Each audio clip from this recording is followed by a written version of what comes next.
नमस्कार दोस्तों, मैं पुष्पिंद आपका बहुत बहुत स्वागत करता हूं। अभी हाल ही में मैंने यूपीएस के ऊपर वीडियो बनाया था जिसमें लोगों के काफ़ी ज़्यादा कमेंट देखने को मिले और मुझे लगा कि मुझे एक वीडियो कंपैरिजन का बना देना चाहिए जिससे कि आपको क्लियर हो जाए ओल्ड पेंशन स्कीम क्या है, एनपीएस क्या है और यूपीएस क्या है। इसको मैं बिल्कुल सिंपली समझाने की कोशिश करूंगा एक टेबल के थ्रू। आइए चलिए समझते हैं difference between OPS, NPS and UPS. इसको हम 5 पैरामीटर्स में समझेंगे। बहुत ही इजी है, बहुत ही आसान है। Number 1, parameter number 1, pension amount. OPS में हुआ ये करता था कि पेंशन अमाउंट जो आपकी लास्ट बेसिक सैलरी हुआ करती थी उसका जस्ट हाफ आपको दे दिया जाता था, जबकि एनपीएस में ऐसा नहीं है। एनपीएस में कोई फिक्स अमाउंट नहीं है। जो भी आपका लमसम कॉर्पस बनेगा उसका 40% आपको एन्युटी में इन्वेस्ट करना पड़ेगा और उसके अकॉर्डिंगली आपकी पेंशन बनेगी, जबकि यूपीएस में ऐसा बिल्कुल भी नहीं है। यूपीएस एनपीएस और ओपीएस से बिल्कुल डिफरेंट है। यूपीएस में जो आपकी पेंशन बनकर आएगी वो होगी जब आप रिटायर्ड होंगे उससे प्रीवियसली 12 मंथ की एवरेज सैलरी का 50%, जो कि शायद हो सकता है एनपीएस और ओपीएस से काफी कम हो। अब हम बात करते हैं पैरामीटर नंबर 2 की, फैमिली पेंशन। ओपीएस में हुआ ये करता था, जो भी आपकी बेसिक पे थी और उसका आधा करके आपको पेंशन मिला करती थी, और जैसे सपोज कीजिए ओपीएस में जो भी पेंशन मिलेगी उसका हाफ आपके वाइफ को दे दिया जाएगा, जबकि एनपीएस में ये डिपेंड करेगा आपके कॉर्पस पर और आपकी मार्केट पर कि मार्केट कैसा चल रहा है। और यूपीएस में जो भी आपकी पेंशन बनेगी उसका 60% आपको दे दिया जाएगा या फिर आपकी वाइफ को दे दिया जाएगा। तो यहाँ पर भी ओपीएस सबसे आगे निकल जाती है, क्योंकि ओपीएस में जब पेंशन ही अच्छी बनेगी तो उसका 50% करो तो काफ़ी ज़्यादा होगा, जबकि यूपीएस में पेंशन अच्छी नहीं बनेगी उसका 60% करो चाहे 80% करो तो भी वो अमाउंट अच्छा नहीं होगा। Parameter number 3, contribution. ओपीएस में गवर्नमेंट ऑफ इंडिया 100% कंट्रीब्यूशन करती थी, जबकि एनपीएस में 10% कंट्रीब्यूशन एम्प्लॉय का रहता है और 14.5% कंट्रीब्यूशन एम्प्लॉयर का रहता है। और यूपीएस में ये बिल्कुल ही डिफरेंट सिनेरियो है।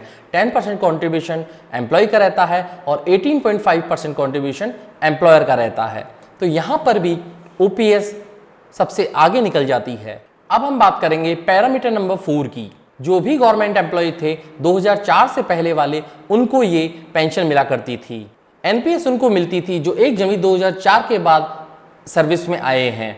और यूपीएस का जो प्रावधान है वो ऐसा कुछ भी नहीं है। यूपीएस में जो आना चाहे आ सकता है, बशर्ते उसकी सर्विस मिनिमम 10 ईयर और मैक्सिमम 25 ईयर होनी चाहिए। मैक्सिमम 25 ईयर्स पे आपको सारे बेनिफिट मिल जाएंगे और मिनिमम 10 ईयर पे आपको एक फिक्स अमाउंट ऑफ पेंशन दे दिया जाएगा। अब हम बात करते हैं एडिशनल बेनिफिट्स की। एडिशनल बेनिफिट ओपीएस में सबसे अच्छा ये हुआ करता था कि ओपीएस में आपको gratuity up to 20 lakh rupees तक मिलेगी, जबकि एनपीएस में आपको ग्रेचुटी ना के बराबर या फिर नहीं मिलेगी। और यूपीएस में आपको gratuity plus 1/10 of every 6 month, means 1/10 हिस्सा आपके बेसिक का, और वो भी जितनी आपकी सर्विस हुई है उसको इंटू कर दीजिए 2 से, मीन्स एवरी 6 मंथ में आपको वो मिल जाएगी। पैरामीटर नंबर 6, अब सबसे इंपॉर्टेंट बात आती है यहाँ पर कमिटेड वैल्यू पेंशन की, जो सिर्फ और सिर्फ ओपीएस में हुआ करती थी। एनपीएस में ये बिल्कुल भी नहीं है और यूपीएस में इसको अभी तक नहीं लाया गया है।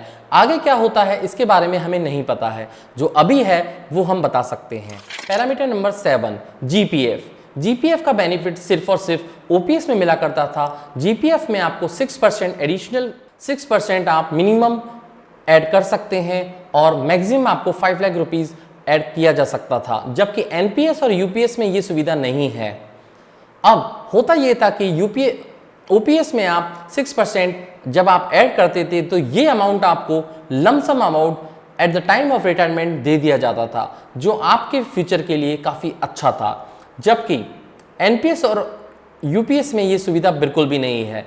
तो आपको क्लियर समझ में आ गया होगा कि यहाँ पर हर पैरामीटर में ओपीएस ओल्ड पेंशन स्कीम खरी उतर चुकी है, लेकिन गवर्नमेंट ऑफ इंडिया इसे बिल्कुल भी लागू नहीं करना चाहती है, क्योंकि गवर्नमेंट ऑफ इंडिया को लगता है ओपीएस आने वाली जनरेशन पर भार है। और गवर्नमेंट ऑफ इंडिया एनपीएस को इसलिए नहीं हटाना चाहती है क्योंकि एनपीएस एक बहुत अच्छी पेंशन स्कीम है according to government of India के लिए, देश के लिए, लेकिन एम्प्लॉयज़ के लिए एक अच्छी स्कीम नहीं है क्योंकि इसको मार्केट से लिंक कर दिया गया है। तो आशा करता हूं आपको ये वीडियो इन्फॉर्मेटिव लगा होगा। अगर आपको लगता है हम आपकी इन्वेस्टमेंट की जर्नी में कुछ वैल्यू ऐड कर पा रहे हैं तो प्लीज़ मेरे वीडियो को लाइक कीजिए, शेयर कीजिए, मेरे वीडियो पर कमेंट कीजिए। और सबसे बड़ी बात, आप वीडियो देख लेते हैं लेकिन चैनल को सब्सक्राइब नहीं करते हैं। अभी मेरा चैनल छोटा है, प्लीज़ मुझे सपोर्ट कीजिए, मोटिवेट कीजिए, मेरे चैनल को सब्सक्राइब कीजिए, जिससे मैं ऐसे अच्छे अच्छे इंपॉर्टेंट वीडियोस आपको लाता रहूँगा in the term of personal finance, in the term of stock market, in the term of government schemes.